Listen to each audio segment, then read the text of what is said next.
Hi guys, welcome to Closer's Mathematics class.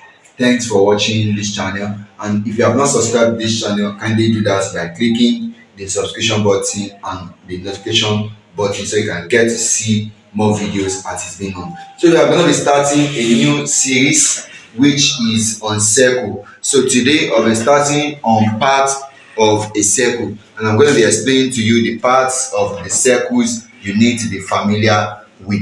All right, so the first thing we have here is the circumference. The circumference is the what? Is the lines that round the circle, or you can just call it that it is the outer part of the circle. And also we have the diameter. The diameter is a line that divides a circle into two equal parts. So you can see that this is dividing the circle into two equal parts. So the diameter is a line that divides the circle into two equal parts, while the radius is the part that divides the circle, is a line that touches from the center to the edge of the circle. I repeat again, the radius is a line touching from the center of the circle to the edge of the circle, and two radius will give us one diameter.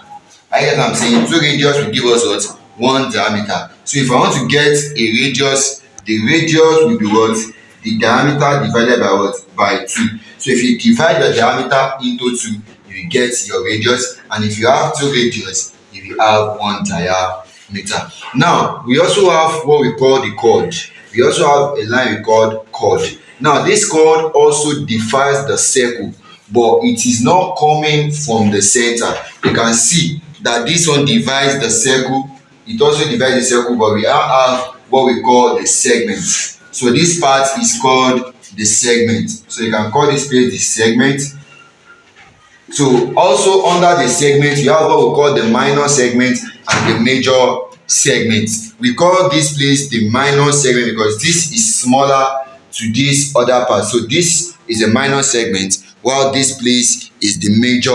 All these sides here are the major segment. All right, so those are some parts we need to know. Then we come to this particular side also. Now if you look at this part, we call this place a quadrant.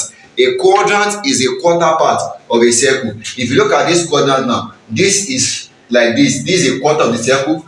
If you do it like this will be another quarter of the circle.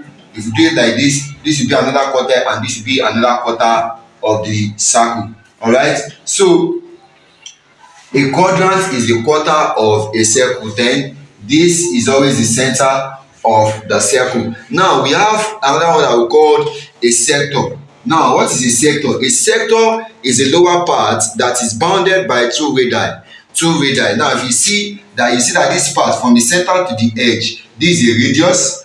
Another one from the center to the edge, this is another radius. So two radius is known as what? Radii. Two radius is known as radii. Have you get what I'm saying? So a sector is the what? Is the part that is bounded by what? By two radii. All right, so that is what we know as what? As a sector. Then we have the tangent. Now the tangent is a line that cuts. The tangent is a line that touches the edge of the circle.